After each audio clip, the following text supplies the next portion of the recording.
I'm Sam Maggs, and I'm just waiting to get stuck into Middle-earth. Can't come quick enough. I'm Jamie Adams, and I've been working full-time as a panic merchant. And I'm Ian McAllister, and I've been spending time in hives of scum and villainy. And this is Brainwaves, bringing you the best in board game and tabletop gaming news.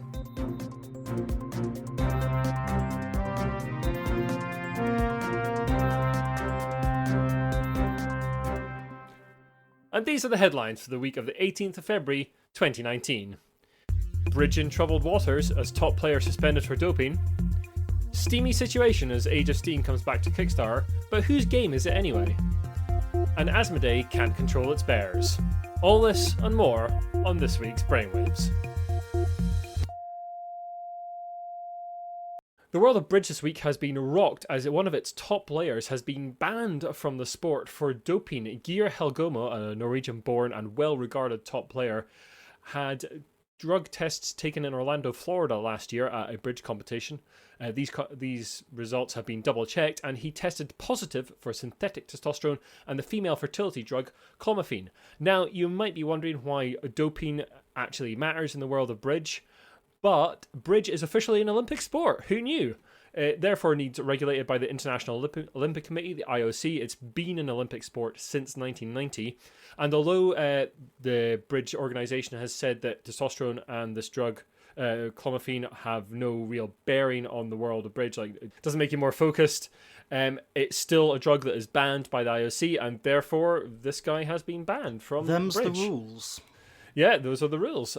Geir was unsure how the substance got into his system, but after a little bit more questioning, he seems to think that it might have been through supplements given to him by a bodybuilder friend of his to lose weight, and that the drugs may have been in that. Just an amazing story. Well, there you go. Someone getting banned from playing bridge for taking It's sad, testosterone. really, though, isn't it? Because it is one of those things where the bridge committees and stuff have come out and said, yeah, it doesn't affect your gameplay in the slightest. Yeah. But it is just a case of, well, that's the rules because it's part of the Olympic Committee of Games. I think I love the fact that it's an Olympic sport. And it's... Yes, it's brilliant, isn't it? It's a tabletop game that is an Olympic sport. There you go. I mean, you can play. Players get you can play sports. The top chess players get dope tested. And... Chess boxers. Oh, that's true. Chess boxers, maybe, yeah. Yeah, maybe. And what other games... I mean, do top Magic players get dope tested? Get dope tests? I believe Probably they do not. get. I believe competitive chess players do get drug tested. Ooh, interesting. I'll have to look into that. Well, we're staying with slightly contentious topics here at Brainwaves, as Martin Wallace, the designer of Wildlands and Discworld Ankh-Morpork, amongst a lot of other games, has made several allegations regarding a recent Kickstarter that has emerged. The Kickstarter is of the game Age of Steam, produced by Eagle Games. Martin Wallace himself has posted on the Age of Steam Board Game Geek page, and I shall read what he has said here. As many of you will be relatively new to Board Game Geek, some of you may not be aware of the history behind Age of Steam. To cut to the chase, this game was stolen from me by John Borer and published without my consent by Eagle Gryphon. I received no royalties from the sales of this game. The official version of this game is known as Steam, and the rights are held by FFG, Fantasy Flight Games. At some point in the future, they may be releasing a new version of this game. Just something to mull over. Pretty damning stuff there, I think you might agree. So when was the original game released? Because if he's writing this now... Steam was released in 2009. So that's 10 years ago. Mr. Borer, has a history of train-based design games and has released a lot of maps and expansions for Age of Steam. And we at Brainwaves reached out to Eagle Gryphon and Fantasy Flight Games to sort out the truth of this matter. Sadly, Fantasy Flight have not got back to us. However, Eagle Gryphon did reply, and from their reply, it seems that they have copyright. And again, I'll read from their statement. We refer you to the US Copyright Office, where Age of Steam is a registered copyright of Mr. John Borer, and the US Patent and Trademark Office, where Age of Steam is a registered trademark of Mr. John Borer. Eagle Games licensed the rights to publish Age of Steam from John Borer in 2008. Eagle Games has published the game for the past 10 years with the kind consent of John Borer and without further design attribution.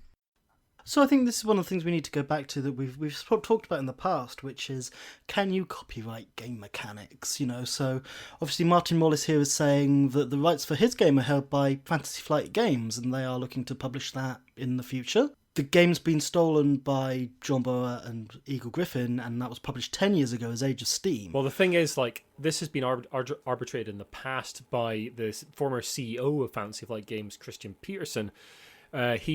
We'll link to this in the show notes. He has previously stated he tried to arbitrate a mediation between Wallace and Boer.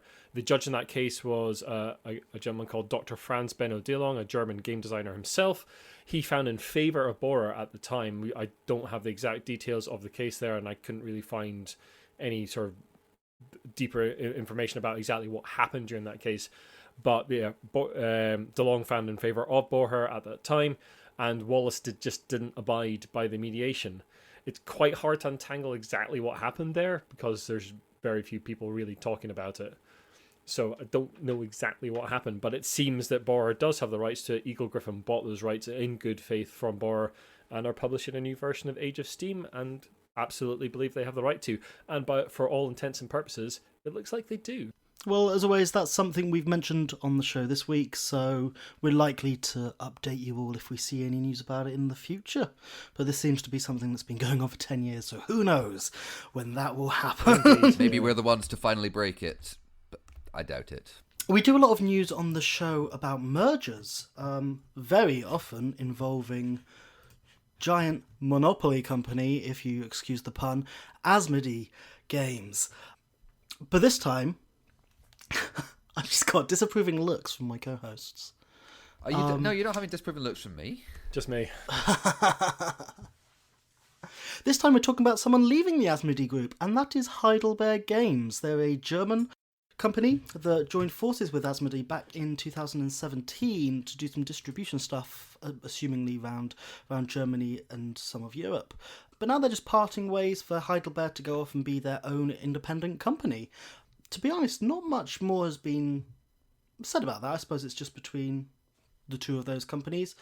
I suppose the question is, are we going to see more things like this happen? Has board gaming got to the point where we have got a couple of companies who own everyone, and now a lot of people are going to go off and do it for themselves? Is it maybe going the way that a lot of independent music record labels and things have gone? Stuff like that. Potentially. I mean, as the board gaming pie gets larger, as there's more money in there, it might be in smaller companies' interest to try and go out on their own a little bit and try and grab a little bit bigger piece of that pie for themselves rather than getting whatever they get through Asmodee's system. Who knows? So I think we'll still see more mergers than we will splits, but it's interesting to see a small company going out on their own, and we wish them all the best for that. Absolutely we do.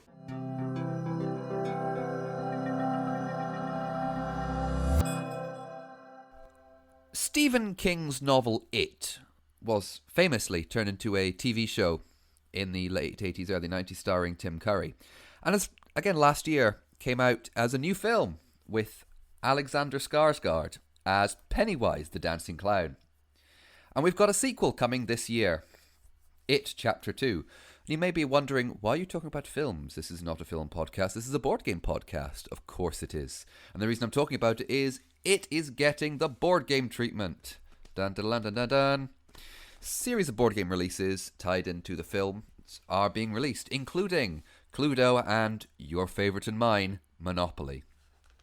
Alongside this is one new game called It, Evil Below. I'm afraid there's no word on publisher or designer yet. All we know is a little tagline. Hasbro, surely. No, Monopoly and Cluedo, definitely. But It, Evil Below. Remember last podcast we were talking about the company that got bought by Funko Pop, and they had a lot of licensed Extremely stuff, so true. maybe them. It, Evil Below has been labelled as a cooperative dice and card game that challenges all members of the Losers Club to work together and drive Pennywise back into hibernation. Now, I've never read It, nor have I ever seen It. Have either of you, gentlemen? I saw the original TV series and it terrified the hell out of me I saw the when I was latest younger. film, and my partner's currently listening to the audiobook. Extremely long. That's all I really know. But apparently the book's fantastic. And I enjoyed the film that came out last year. I mean, it's interesting to see them not just going for like direct tie-ins to established board game franchises like Monopoly and Cluedo, and that they are actually producing a new game. I mean, it might be quite simple, but it's interesting to see them producing anything original off that as a board game rather than just churning out a Monopoly and Cluedo board with it sort of sheen on top. Maybe we'll see more of that kind of thing, tie-ins to big films for board games. Though most film tie-ins are famously terrible. Although the main purpose of gaming is to relax, have a good time with their friends, they can also be used in a way to help communities talk about problems in the local area. And in the case of our next story, this has been used to help people in Istanbul talk about housing projects and development of the city. This is a game called Imaginable Guidelines from designer Alexis Sanal. I hope I'm pronouncing that name correctly, an Istanbul-based architect. There was a lot of problems in Istanbul with established companies coming in and taking over green areas and developing the areas in ways that local people didn't like. And she saw that both sides were entrenched in their positions, leading to what Snell saw as an endless loop of bad decisions guided by emotional perceptions. She picked up on how her children were playing card games like Dixit and Exploding Kittens and sort of cooperating and helping each other out. And she wanted to bring that aspect of games to problems in her city. The result is this game called Imaginable Guidelines, which is a deck of 101 colourful, oversized cards, available in Turkish and English. We'll put a link to the game in the show notes.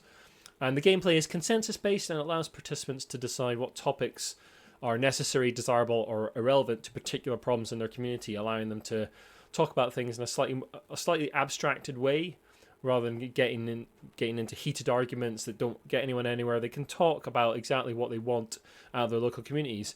And there's a lot of pop-up of this kind of game worldwide. In my local playtest group, I have a lady who's brought along a game. She's involved in the UK food chain, and she wants to get people around the table, like farmers, distributors, supermarkets around the table, to talk about the various issues with that food chain. And she has designed a game that she's been bringing along to the club to test and work out, and that's really interesting. And there's also a couple other projects mentioned in this article I came across. That includes Play the City, based in Amsterdam, and a game called Method Kit for Cities by a Stockholm-based design firm, Method Kit. And both these companies are making games to help people sort of talk about issues in their society, in their towns and cities. And yeah, it's a really cool sort of expansion of the sort of board game genre, I think. What do you guys think? I think it's really interesting that these things are being used in multiple industries and multiple circles of people. That actually one way to get grown-up adults talking sensibly is to turn it into a game. You know... Could you possibly be referencing to anything, Sam? But it's strange, right? But hey, if that's what needs to be done, that's what needs to be done, and it seems to be working. And hey, that's interesting. And these are the kind of things that I'd like to play, if that's even the right word, more of and look into. Play is definitely the right word, because it might, take a complex issue, be it political, economical, social, whatever. If you not boil it down and reduce it, because that implies, making it too simple and cutting out a lot of issues. But boiling it down to a game, and you go, okay, these are some very defined mechanics. Get people around the table, play this game, talk about the game afterwards. Restoration Games has been having a very good run of luck lately. Game company set up by Rob Davio, the creator of the Legacy mechanic and behind such games as Seafall, Pandemic Legacy, and Betrayal at House on the Hill Legacy. Well, a lot of Legacy games, funnily enough. His studio, Restoration Games, was founded to bring life back to old games that maybe have fallen out of people's radar. He feels they deserve a new lease of life. So far, the games that have been released are racing betting game Downforce and the hunk of plastic and marble chucking fun that is Fireball Island, The Curse of Volcar. Now, they've announced a lot of new games recently, over the past couple of months, and the newest announcement came out several days ago. The new game is called Unmatched, Battle of Legends. If that doesn't sound familiar to you, it's a reworking of Star Wars Epic Duels, which is a game that became the basis for HeroScape, which might have a lot of folk excited about that. Not only is it going to be a revitalization of this game, it'll be actually a line of products. Unmatched is a minis dueling game. Miniatures, sorry. And there's going to be different factions. Basically, you are playing a hero who has a unique deck of cards. So, for example, you're going to have people like Alice from Alice in Wonderland, or King Arthur, or Sinbad the Sailor. I've seen a Robin Hood and Bigfoot miniatures out there as well. That's just the first box that's coming out, and the different heroes you can swap and mix and match and play against whoever you want. The line of products, first ones is Battle of Legends Volume 1. There's also going to be Buffy the Vampire Slayer. There's going to be Bruce Lee sets, and they're working with Mondo Games, who are publishers of The Thing, Infection at Outpost 31. Rob Davo on Twitter was also hinting that they had some other licenses in the pipeline, but wouldn't be drawn on what. I always found these kind of things really strange. You know, like HeroClix working with all the factions under the sun and it all working together. And what else does it? I'm sure that's not the only one. There's lots of them. But these, I think it ties into that sort of like geek nerd thing of like, what if who would win in a fight, and kind of thing. From like what I understand, Buffy that's versus what Bruce Epic Lee. Duels was, the Star Wars game, and I think that's kind of what Fantasy Flight kind of pushed when they announced Star Wars Destiny. You know, remember that game you used to play back in the day? Well, this is kind of that. You can put Count Dooku as a dice up against Yoda as a dice. You know, and see what happens, or old Obi-Wan, or whatever. You sound so dismissive of that. But it's, I get what you say, it's that what if thing. But I just don't... I don't really get the whole everything coming together thing, you know, personally. You know, Have you played Bruce Lee as well? Sam, have you played Smash Up? No, I haven't. Neither have I, but I'm aware that I am aware that you are putting... Excellent point, well made. My point is, it's first of all, it's very popular. It has a lot of expansions. It's bring together a lot of those disparate elements. It's bring together, what do you feel like Cthulhu or cowboys and zombies. But that doesn't use licensed materials as all. No, I'm but saying, sometimes it you know, uses licensed materials in all but name. Yeah. I mean, I think the big thing here will be, because Star Wars Epic Duels was the basis for HeroScape. I mean, I've never played HeroScape, but I know it has a huge fan base. So there's a lot of people that still play that game. There's still sort of organized play for it in tournaments and that kind of thing. And if this game can capture some of that crowd, it'll be massively successful. Absolutely, it's going to be absolutely huge. Hey guys, you remind me of the Babe. What Babe? Babe with the power. What power? Power of voodoo. Voodoo. Well, the power of RPGs in this case. Yes, Ben Milton, designer of Maze Rats RPG and Name, smoking hot news just in. like, I think I'm finally ready to just quit the cast after that. That's not off the news trolley though, Sam.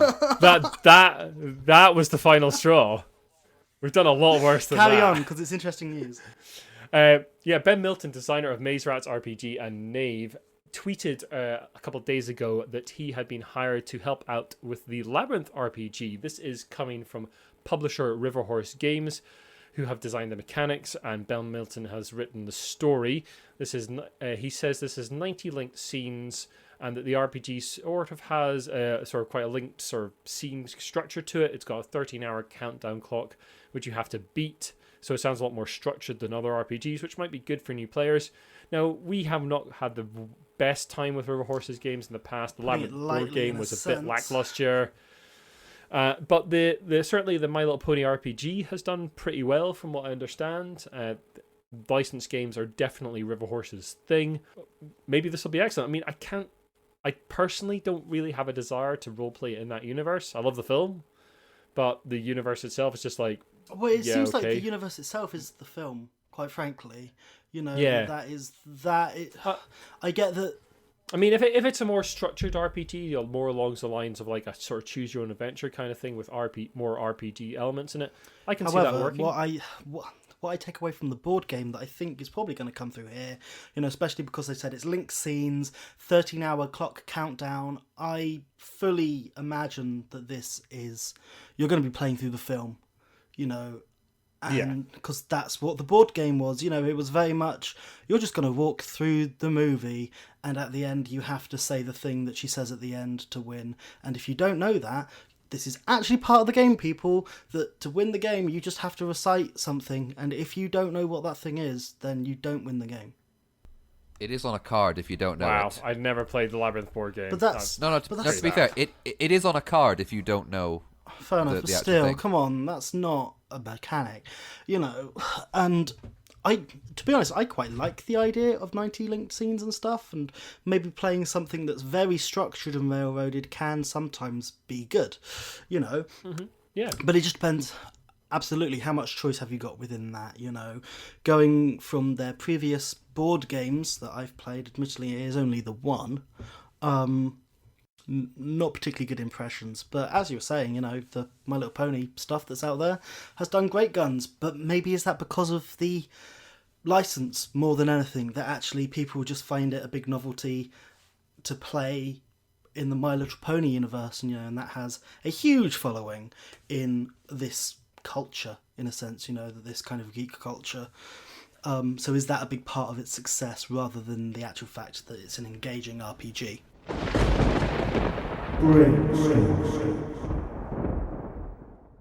So guys, we regularly joke about Monopoly, and it's been a very much running joke, essentially, that for the past... Joke? Do you think I joke about this, Sam? This is my life. Monopoly is my life. Have you not seen the tattoo of Go that I have on my arm? Mr. Monopoly on your face. It's more the disturbing picture of Mr. Monopoly you have behind you right now. That is like, have to look at that every time we cast. You leave Uncle Pennybags alone. So, we talk about Monopoly on this quite a lot at the end of the show, announcing all the different franchises and cash-ins that Hasbro might be giving it. So, Monopoly's been endured for a very long time, and new versions of it have... It's not been endured. It has endured. No. That's very different. You were both right. It has endured, and it has, for some, it has been endured. Monopoly's endured for a very long time, and new versions of it, as this show is testament to, are always being released. So why do we think it's endured for so long, and can modern board games learn from its longevity? What do you think? I mean, personally, I think people keep buying Monopoly because they just don't know any better, really. That's they haven't really not been very introduced properly to the wider world of board games. And, I mean, Monopoly's terrible. It's a terrible game. But you I mean, if you want to play it, fair enough. You say it's terrible, and yet 250 million sets played, 37 languages. It's been 95 years. Jamie, people watch The X Factor. I can't account for people's taste. Yeah, I know, Ian. That's fine. I think one of the reasons that it's endured for quite a while is partly due to its, it's 95 years since it's been around this year. And I think there is this connection across generations of a family. So you can get a game Monopoly, and it's a game that not only will your parents know how to play it, your grandparents, if they're still alive, will know how to play it. First of all. Second of all, it lends into that human condition of you are all fighting for limited resources. There's a limited amount of property. It is all about taking risks. And you know what? If you mess up, you're going to jail. Yeah, of course that's a problem. But you get that emotional response. Maybe not as if it's actually happened, but you're getting some form of emotional response from it. So do you think it's sort of like the sort of like you mentioned the family thing, like parents playing it with their kids and that kind of things? Do you think there's a quite hard nostalgia factor there in the longevity of Monopoly and how I'd say there definitely is.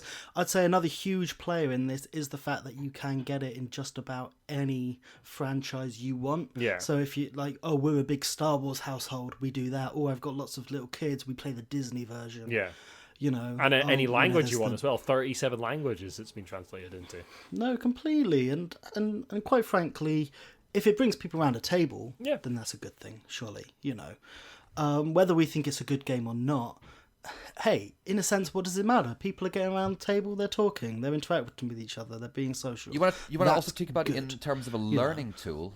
There's an article on the South China Morning Post from about 5 years ago, written by a man by the name of Richard. A regular reader of that, are you, Jamie? Written by a man called Richard Lord. And it's talking about, how Monopoly came to dominate board games. And partly, it's for this discussion, it's how it's endured so much. And he makes a point that, as a learning tool for children, it gives them a chance to handle money and make adult investment decisions, to practice investment and negotiation. And there's no real danger. There's no danger of real loss there. All that's going to happen is you're going to go to jail, or your big brother or your dad is going to mess you over because they're not going to give you Bow Street. Yeah, that's not a bad point. I mean, it teaches sort of basic mathematical skills and that kind of thing. There's obvious benefits to that at a young age. But do you think most of the sets are being bought for? Like, obviously there'll be collectors out there buying every single version of Monopoly because that's just the world. But do you think the majority of sets are being bought for younger children or like early teens, or is it being bought by adults? Yeah, I think it's being bought. Mostly being bought as presents for people, basically. For presents, I think it's being bought for a wide range, for that nostalgia factor. But do we think what do you think modern Sam's question was came down to can modern board games learn from that in any way or form? I think as a general question, can any other board game, we're talking about 95 years since Monopoly first came out, can any other game do that? I think the short answer is no. Short of card games like poker, basically, we're in a gaming era where the board games that we think of as classics, okay? I'm talking your Ticket to Rides, your Carcassonnes, have been around for your El Grande, that kind of thing. I'm saying Sherlock Holmes Consultant Detective has been around a lot longer, but some of these games have been around for, let's say, 10, 15 years. Yeah, we're talking kind of late 90s for a lot of the real classics. If you're talking, Settlers of Catan is mid 90s, and that's Sherlock Holmes is mid 80s. I mean, I could see Carcassonne becoming like this kind of thing because it already has franchise versions. There is a Star Wars Carcassonne. I could absolutely see that, but we won't know, obviously, because unless we invent a time machine and go forth into the future. But also something like Double we were talking about in the last cast that had sold a lot, that's got franchise versions as well. So I think the games that will become like the monopolies of future board game generations are things like we are starting to see as classics that are those perennial favorites now.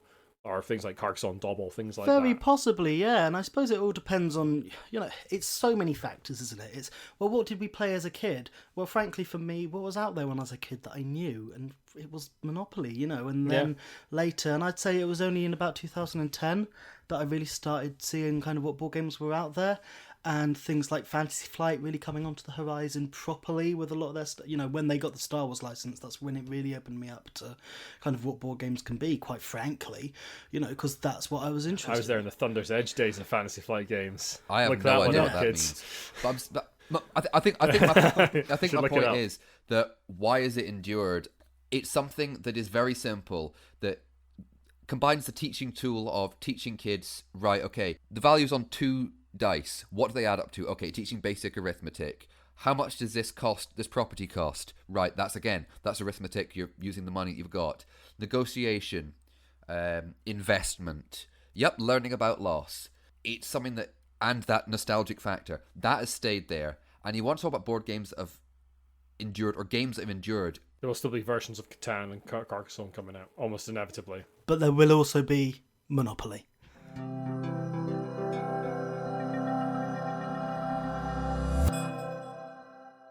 Well, that's about all we have time for on this week's episode of Brainwaves. But just before we go, we got a little bit of news sent to us by Keith McLennan, who's a friend of the show and a local designer that I know.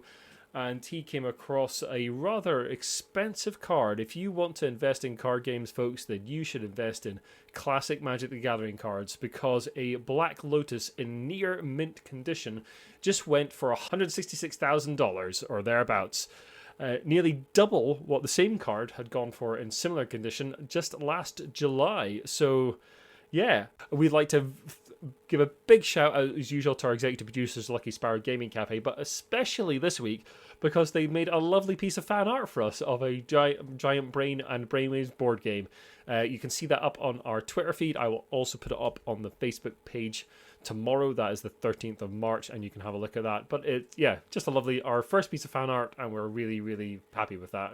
Thank you very much, guys. Really appreciate it. Thank you very much. Yeah. It's very surreal to see someone being creative over things that you've just kind of sat and chatted about for a year. Yeah. It's very strange. Yeah, very touched by that. Thank you so much, guys. We really, really appreciate that. If you would like to join the Lucky Sparrow Game Cafe and become an executive producer, or just throw us $1 or $2, then you can check out our Patreon. That gives you access to the extended version of this cast. And believe me, this one is going to be pretty damn extended. It's going to be a long cast for the extended version, folks. And $2 gets you access to our Idle Thoughts podcast, which is a monthly-ish podcast that Sam, Jamie, and I put out, just talking about games we've played and what we've been enjoying. Thanks very much for listening. If you like what you've listened to, then the best way to help us out is just to share the podcast around on your social media platform of choice, and especially if you can drop us a review on your podcast platform or leave us a rating on iTunes if you are a fruit-based device user. You can also follow us on Twitter at The Giant Brain, Instagram at Giant Brain UK, Facebook The Giant Brain, and our website is giantbrain.co.uk. And if you'd like to get in touch with the show and put forward some suggestions for Brainstorm or anything else you'd like to see on the show, then get in touch with us by email at giantbrainuk@gmail.com. Thank you very much.